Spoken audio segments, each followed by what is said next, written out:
അതെ, ഇതൊരു restock video ആണേ. നിങ്ങൾക്കൊക്കെ പരിചയം ഉണ്ടാവും ഇതിന്റെ ഈ പാറ്റേൺ കണ്ടപ്പം.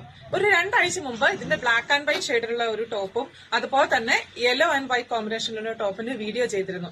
കസ്റ്റമേഴ്സ് റിക്വസ്റ്റ് ചെയ്ത പ്രകാരം നമ്മളിപ്പോ ഇത് റീസ്റ്റോക്ക് ചെയ്താണ്. ഇതിനൊരു 3 ഷെയ്ഡ് നമുക്ക് അവൈലബിൾ ആണ് കേട്ടോ. സ്റ്റിച്ചിങ് പാറ്റേൺ എല്ലാം സെയിം ആണ്. ചെറിയൊരു വ്യത്യാസം എന്ന് പറയുന്നത് കളർ ഷെയ്ഡിലെ വ്യത്യാസമുണ്ട്. അതുപോലെ ഇതിൽ വരുന്ന പ്രിന്റ് വലിയ ഫ്ലോറൽ പ്രിന്റ് ആണ് വരുന്നത്. ഫ്ലവേഴ്സിന്റെ വലിയ പ്രിന്റ് ആണ് വരുന്നത് കേട്ടോ. ഈവൻ ലേസ് ഡീറ്റെയിലിംഗും അതുപോലെ തന്നെ ബട്ടൺ ഡീറ്റെയിലിംഗും even collar half Chinese collar plus ഒരു വീനെക്ക് പാറ്റേണില് ഇതെല്ലാം സെയിം ആണ്. അപ്പൊ ഇതിന്റെ മറ്റു 2 കളറും കൂടെ ഉണ്ട്. നമുക്ക് അതൊന്ന് കണ്ടു നോക്കാം കേട്ടോ. ഇതിന്റെ പ്രൈസ് വരുന്നത് 799 രൂപയാണ്. ഇതാട്ടോ സെക്കൻഡ് ഷെയ്ഡ്, നല്ല ഒരു യെല്ലോ ആൻഡ് വൈറ്റ് കോമ്പിനേഷനില്. ഇതാട്ടോ മൂന്നാമത്തെ ഷെയ്ഡ്, നല്ല ബ്ലാക്ക് ആൻഡ് വൈറ്റ് കോമ്പിനേഷനില്. ഇതിന്റെ എല്ലാത്തിന്റെ medium, large, XL, double XL നമ്മുടെ ഷോപ്പിൽ അവൈലബിൾ ആണ്. ആവശ്യമുള്ളവർക്ക് നമ്മുടെ ഷോപ്പിൽ വന്ന് പർച്ചേസ് ചെയ്യാം. അല്ലാത്തവർക്ക് വാട്സ്ആപ്പ് ത്രൂ DM ചെയ്ത് പർച്ചേസ് ചെയ്യാവുന്നതാണ്. താങ്ക്